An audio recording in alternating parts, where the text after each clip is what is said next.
Hello friends, happy independence day to all of you from IICS team.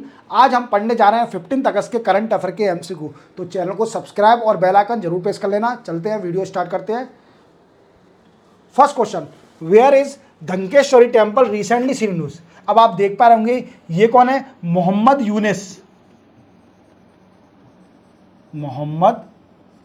Younis, और ये अभी Bangladesh interim government के head बन गए। क्या बन गए?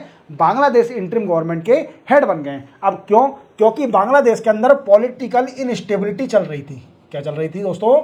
पॉलिटिकल इनस्टेबिलिटी चल रही थी। इसी कारणवश शेख हसीना मैम, जो कि बांग्लादेश की PM थी, वो रिजाइन करके इंडिया आ गई। और क्योंकि प्रोटेस्ट चला था कई सारे स्टूडेंट का on the issue of reservation, जो रिजर्वेशन दिया जा रहा था बांग्लादेश में, उसका विरोध करने के लिए बांग्लादेश के अंदर प्रोटेस्ट चल रहा था। क्लियर? अब क्या हुआ है कि वहां पर माइनॉरिटी, जैसे हिंदू टेम्पल हैं, हिंदू लोगबाग हैं, और जो कि चर्च है, पगोड़ाज हैं, मठ हैं, उन पर अटैक किया जा रहा था बाई मुस्लिम कम्युनिटी, जो कि मेजोरिटी में है, वो अटैक कर रहे थे माइनॉरिटी पे। As per the information of minority commission of Bangladesh, अभी तक माइनॉरिटी की 5 डेथ हो चुकी है बांग्लादेश के अंदर, और एंड 205 इंसिडेंट हो चुके हैं ऑन अटैक ऑफ माइनॉरिटी पर अटैक वाले इंसिडेंट 205 हो चुके हैं, और इसी के साथ 5 डेथ हो चुकी है माइनॉरिटी कम्युनिटी की। तो क्या है दोस्तों, इसके लिए हमारी सरकार ने, इंडियन गवर्नमेंट ने क्या किया, सबसे पहले क्या किया था, एक पैनल सेटअप किया था, और उसी को हम बोलते हैं कमेटी, जो कि मॉनिटर करेगी on the border area of India and Bangladesh. आप जानते हो इंडिया और बांग्लादेश की, और इसको हेड कौन करेगा? BSF के हायर ऑफिसर, जो कि हेड करेगा ADG BSF from eastern command से इसको हेड करें। दूसरा बनाया है इंडिया में एक कम्युनिकेशन चैनल। क्या बनाया है? Communication channel.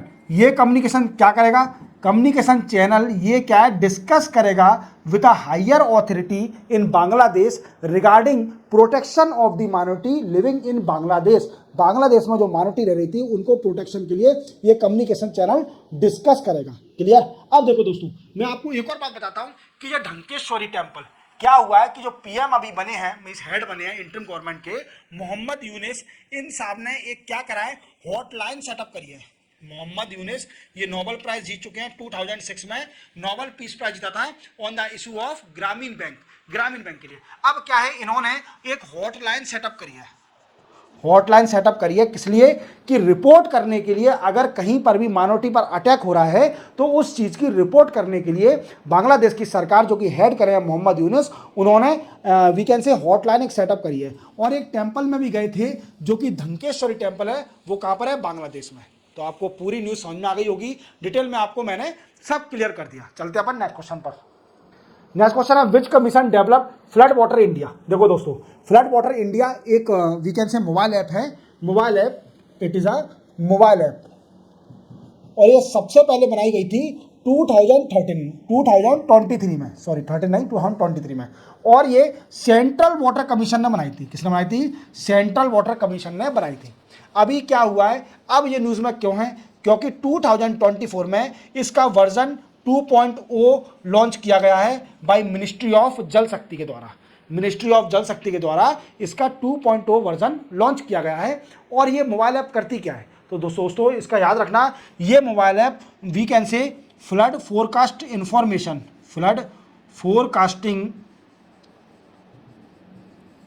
इंफॉर्मेशन शेयरिंग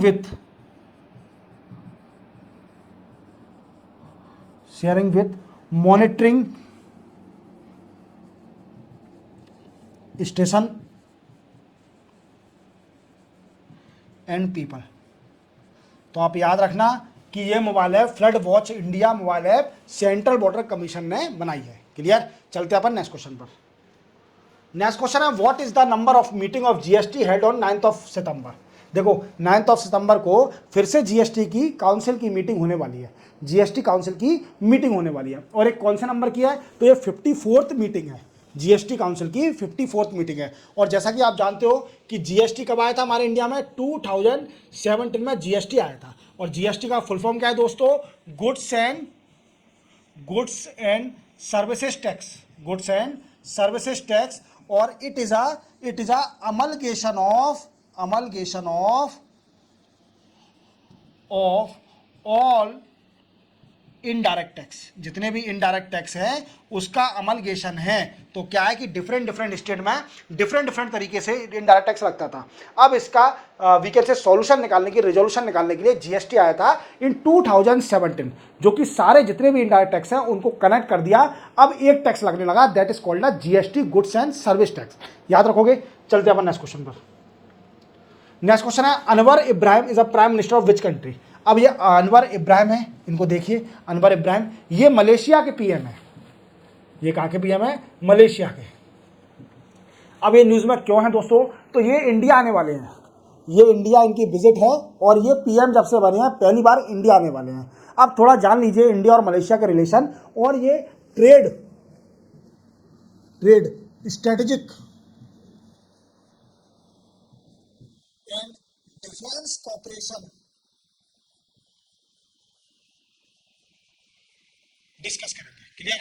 और जैसा आप जानते हो, एक और पॉइंट याद रखना कि इंडिया एनुअली ऑयल, जो पाम ऑयल होता है, वो इंपोर्ट करती है अप्रोक्सीमेटली 9.7 मिलियन टन, और 9.7 मिलियन टन में से सिर्फ only 3 million ton, nearly 3 million ton तो सिर्फ ओनली मलेशिया से इंपोर्ट करती है। क्लियर? अब क्या हुआ है कि इनसे पहले एक पीएम थे, इनसे पहले एक महातीर मोहम्मद एक पीएम थे मलेशिया का। ये इंडिया का बड़ा क्रिटिसाइज करते थे। देन आफ्टर जब आर्टिकल 370 हटा था हमारे इंडिया में जम्मू कश्मीर से, तब भी इनने इनके ऊपर बोला था। और सिटीजन अमेंडमेंट एक्ट जब आया था, सिटीजन अमेंडमेंट एक्ट जब आया था, तब भी इन्होंने कमेंट किया था, और इंडिया का रिस्पॉन्स था कि we are the sovereign country and no person outside the country have a right to speak on the issue of internal affair, on the issue of internal affair of India. India के internal affair पर किसी भी person को जो कि country के बाहर का है वो नहीं बोल सकता। क्लियर? क्योंकि हमारी कंट्री इंडिपेंडेंट कंट्री है और किसी का भी इसके ऊपर जोर नहीं है। पर इन्होंने बोला, मलेशिया के पीएम इनसे पहले थे, इब्राहिम से पहले जो थे पीएम महातीर मोहम्मद जी, उन्होंने इंडिया के लिए उल्टे सीधे कमेंट करे। इस वजह से इंडिया ने इनसे ट्रेड रिलेशन तोड़ दिए थे, ज़्यादा अच्छे रिलेशन नहीं, कम कर दिए थे ट्रेड रिलेशन। इससे क्या हुआ कि सुधारने के लिए अब नए पीएम बन गए इब्राहिम, क्या नाम है इनका? अनवर इब्राहिम ये अब इंडिया आने वाले हैं, और कई सारा डिस्कस होगा, तो याद रखना ये मलेशिया के पीएम है। चलते हैं नेक्स्ट क्वेश्चन पर। नेक्स्ट क्वेश्चन है, what is Gaurav recently seen in news.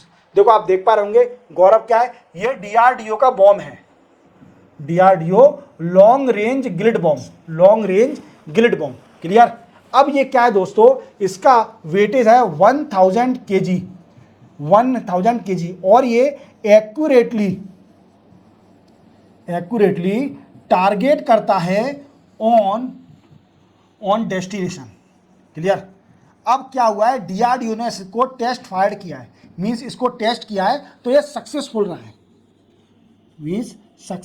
रहा है, बट एक और चीज याद रखना कि ये एयर से लॉन्च किया जाता है, वीकेंड से, ये सरफेस से लॉन्च नहीं किया जाता बॉम्ब, ये एयर से लॉन्च किया जाता है बाय कोई एयरक्राफ्ट के जरिए। तो ये क्या है, सुकोई 30 MK1 से इसको टेस्ट किया गया था। सुकोई 30 MK1 कहाँ से लिया अपन ने? रशिया से इंपोर्ट किया है। कहाँ से इंपोर्ट किया है? रशिया से इंपोर्ट किया है सुकोई 30 MK1। याद रखोगे। तो ये क्या है? लॉन्ग रेंज ग्लिड बॉम्ब है, गौरव। और डीआरडीओ का है। क्लियर? चलते हैं इस क्वेश्चन पर। Which ministry launch Jio Parsi scheme in India. देखो आप जानते हो पारसी कौन है? इंडिया डाइवर्स कंट्री है, India is a diverse country, और ये माइनॉरिटी में आती है। इंडिया के अंदर Parsi community come under minority, तो डेफिनेटली ये स्कीम भी माइनॉरिटी अफेयर ने लॉन्च की होगी, मिनिस्ट्री ऑफ माइनॉरिटी अफेयर। और इसके अभी मिनिस्टर कौन है? तो आप जानते हो किरण रिजिजू, ये इसके मिनिस्टर हैं। किसके?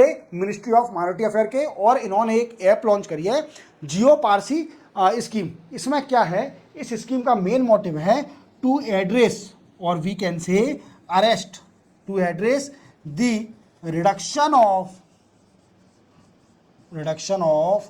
पॉपुलेशन ऑफ पारसीज,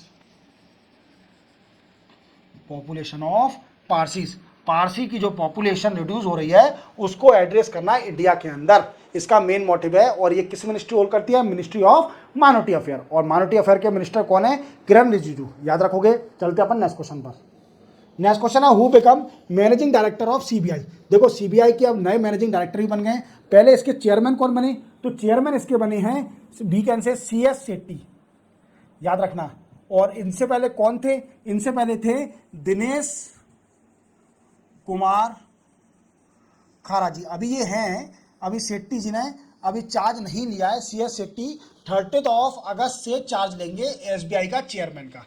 अब CS सेट्टी नए चेयरमैन बन गए, तो इसी के साथ नए मैनेजिंग डायरेक्टर ही बनाना पड़ेगा। तो नए मैनेजिंग डायरेक्टर बने हैं राणा आशुतोष कुमार सिंह। कौन बने हैं? राणा आशुतोष कुमार सिंह। और याद रखना SBI के चेयरमैन अब कौन बनने वाले हैं? CS सेट्टी साहब बनने वाले हैं। ये 30 अगस्त को अपना चार्ज लेंगे as a chairman of SBI।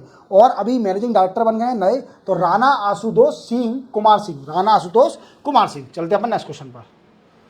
World oldest calendar is discover in which country. देखो सबसे पुराना, वर्ल्ड का सबसे पुराना अप्रोक्सीमेटली 3000 ईयर ओल्ड ये कैलेंडर खोजा गया है किस कंट्री में, ये पूछ रहा है। तो दोस्तों वो कंट्री है टर्की। टर्की में खोजा गया है। ये कैलेंडर तो आप जानते हो, कैलेंडर में डेटा होती है। तो क्या था पुराने ज़माने पे तो कैलेंडर होता नहीं था कि डेट लिखी हो आपको पता चल जाए। ये क्या करते थे कि मून की पोजीशन और सन की पोजीशन से डेट को फाइंड आउट करते थे। क्लियर। और ये प्रोसेस पहले होती थी। तो टर्की में सबसे ओल्डेस्ट स्ट्रक्चर मिला है किसका? कैलेंडर का। क्लियर, याद रखोगे। चलते हैं नेक्स्ट क्वेश्चन पर। Which state become India first state to give money to girl student for sanitary napkin. देखो आप देख पा रहे होंगे, ये है मोहन यादव। कौन है दोस्तों? मोहन यादव। और ये CM है मध्य प्रदेश के। कहाँ के CM है? मध्य प्रदेश के। आप देखना 2024 में मोहन नाम बड़ा फेमस हुआ है। जिस किसी का नाम मोहन है वो बड़ा ही फेमस हुआ है, क्योंकि हमारी यूनियन गवर्नमेंट में, स्टेट में 3 हायर अथॉरिटी हैं जिनके नाम मोहन है। तो पहला नाम तो हमारे Mohan Yadav, CM of MP। दूसरे हैं civil aviation minister Ram Mohan Naidu.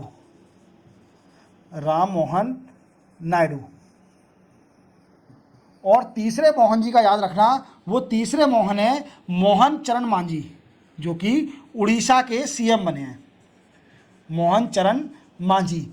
तो इस बार 2024 मोहन नाम के लोगों के ऊपर है। क्लियर है? क्या नाम है? मोहन नाम के ऊपर। तो आप ये क्वेश्चन पे आ जाइए कि ये स्टेट पहली स्टेट बनी है मध्य प्रदेश, जो कि स्टूडेंट जो गर्ल्स स्टूडेंट है उनको पैसे देगी to purchasing the sanitary napkin. Clear. चलते अपन नेक्स्ट क्वेश्चन पर। नेक्स्ट क्वेश्चन है who was chosen as ICC man player of the month July 2024। देखो ICC आप जानते हो, इंटरनेशनल क्रिकेट काउंसिल, उसने क्या किया है कि हर महीने किसी ना किसी प्लेयर को चूज करती है। उस महीने का प्लेयर, जैसे कोई अच्छा परफॉर्म करता है तो वो महीने का प्लेयर बन जाता है। तो जुलाई मंथ के लिए किस प्लेयर को चूज किया है 2024 का? तो वो किया है दोस्तों गुस एटकिंसन। आप देख पा रहे होंगे, ये इंग्लैंड के प्लेयर है, इंग्लैंड क्रिकेट से प्लेयर है। याद रखोगे। तो कौन से हैं? गुस एटकिंसन, याद रखना। ठीक है, आगे देखेंगे अपन। क्लियर। चलते हैं नेक्स्ट क्वेश्चन पर। Who was appointed as secretary of ministry of steel. Ministry of steel के नए सेक्रेटरी बन गए हैं और वो हैं संदीप पौंड्रिक। कौन है? संदीप पौंड्रिक। याद रखोगे, संदीप पौंड्रिक। चलते हैं अपन नेक्स्ट क्वेश्चन पर। सिंपल है, इसमें बताने कुछ नहीं है। Who was appointed as a head coach of Indian junior man hockey team. आप इनको तो अच्छी तरह जानते होंगे। ये कैसे अपनी टंग निकाल रहे हैं? ये क्योंकि ब्रॉन्ज मेडल जीत के आए हैं पेरिस ओलंपिक में, क्योंकि ये ब्रॉन्ज मेडल जीत के आए हैं। जो हॉकी के गोलकीपर हैं, हमारी हॉकी टीम के बहुत बड़े गोलकीपर हैं ये, और इन्हीं के कारण ये सिल्वर मेडल जीत के आए हैं। हम सिल्वर नहीं, ब्रॉन्ज मेडल जीत के आई है man hockey team. Clear. Paris Olympic में। क्लियर। अब देखो दोस्तों, इन्होंने पहले ही डिसाइड कर दिया था, जब पेरिस ओलंपिक स्टार्ट हो रहा था, मैंने आपको क्वेश्चन बताया था कि PR सिरजेस ने रिटायरमेंट का अनाउंस कर दिया है और वो पेरिस ओलंपिक के बाद रिटायरमेंट ले लेंगे हॉकी टीम से, गोलकीपर चले जाएंगे। इसके बाद इनको रिटायरमेंट लिया, वैसे ही इनको चूज कर लिया किसने चूज कर लिया? इंडिया ने चूज कर लिया head coach of Indian junior man hockey team के लिए। क्लियर। याद रखोगे, इतना तो आपको याद रहेगा। PR सिरजेस बड़े ही फेमस हुए, ब्रॉन्ज मेडल आया इंडिया को पेरिस ओलंपिक में, Indian hockey team bronze medal लाई। इसी के साथ दोस्तों 15 अगस्त इंडिपेंडेंस डे के करंट अफेयर के MCQ कंप्लीट होते हैं। मिलते हैं हम कल 16 अगस्त को नए करंट अफेयर MCQ के साथ। तब तक के लिए जय हिंद।